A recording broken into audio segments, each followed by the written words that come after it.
My dear friends, നമുക്ക് നല്ലൊരു പായസം വെച്ചാലോ? എന്താ കൊണ്ടാണെന്ന് അറിയണ്ടേ? ഉണ്ടോ? ഉലുവ, മുതിര. നമുക്ക് അതുകൊണ്ട് പായസം വെക്കാം. ആദ്യം തന്നെ ഉലുവയും മുതിരയും നമുക്ക് അടുപ്പിൽ വെച്ച് വേവിച്ചെടുക്കാം. എന്നിട്ട് അതിന് വേണ്ട ഓരോ സാധനങ്ങൾ ഞാൻ പറഞ്ഞു തരാം. അപ്പോഴത്തേക്ക് എൻ്റെ ചാനലൊന്ന് ലൈക്കും സബ്സ്ക്രൈബും ചെയ്യുക. ശോശാമ്മ കിച്ചൺ. ആദ്യം മുതിരയും ഉലുവയും കൂടെ അടുപ്പിൽ ഇട്ട് കൊടുക്കുക. വേവട്ടെ. വേവുമ്പോഴത്തേക്ക് നമുക്ക്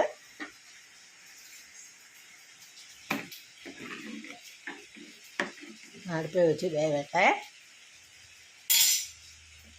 ഉലുവയും മുതിരയും പിന്നെ കുറച്ച് തേങ്ങ ഇട്ട് കൊടുക്കുക. തേങ്ങ പാലൊഴിച്ചാലും മതി കേട്ടോ. ഞാൻ തേങ്ങ പീരി അങ്ങ് ഇട്ടതാണ്. കയ്പ്പ് ഉലുവയ്ക്ക് ചെറിയൊരു കയ്പ്പുണ്ടല്ലോ, അതും മാറി കിട്ടുമല്ലോ ഞാൻ. ഇത് കുറച്ച് പാലും തേങ്ങാപ്പാലും കൂടെ വാങ്ങുമ്പോൾ ഒഴിച്ച് കൊടുക്കുക.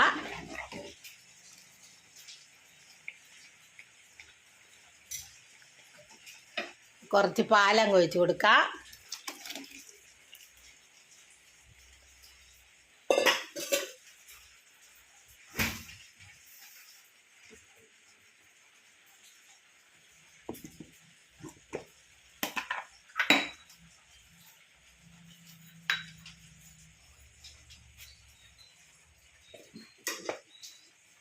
കുറച്ച് പഞ്ചസാര ഇട്ട് കൊടുക്കുക ആവശ്യാനുസരണം.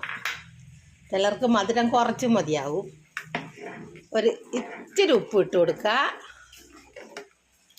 എന്നിട്ട് നമുക്ക് ആ തേങ്ങ നെയ്ക്കകത്ത് കുത്തി വറുത്തെടുക്കുക.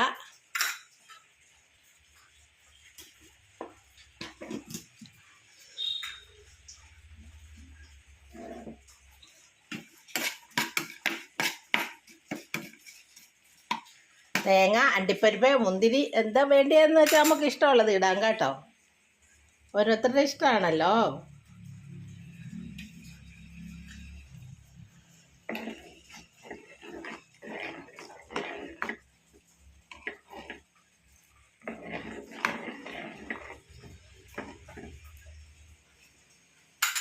എന്നിട്ട് നമുക്ക് ആ തിളച്ച് വെന്ത് പറ്റാനായി നമുക്ക് ആ തേങ്ങ വറുത്തത് അങ്ങ് ഇട്ട് കൊടുക്കുക. നെയ്ക്കകത്ത് വറുത്തെടുത്തതാണേ.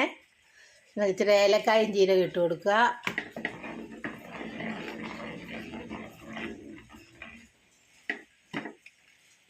നമുക്ക് ആ പായസം എങ്ങനെ ഉണ്ടെന്ന് നോക്കാം.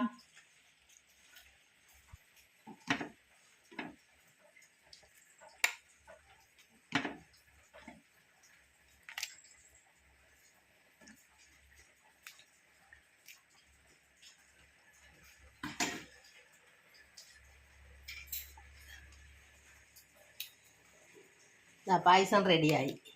ഉണ്ടോ? ഉലുവയും മുതിരയും കൂടെ പായസം വെച്ചത് എങ്ങനെ ഉണ്ടെന്ന് നോക്കാം.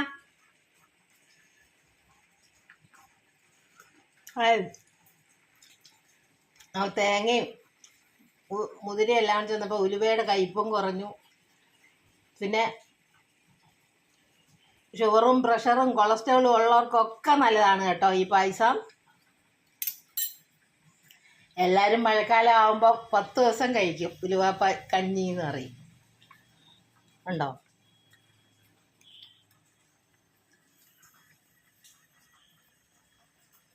ഉലുവ പായസം,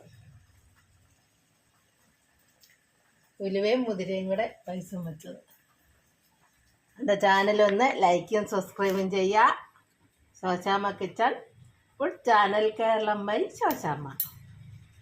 ലൈക്ക് ചെയ്യാനും സപ്പോർട്ട് ചെയ്യാനും ഫോളോ ചെയ്യാനും മറക്കണ്ട. ഉലുവയും പയറും കൂടെ, ഉലുവയും മുതിരയും കൂടെ പായസം വെച്ചത്.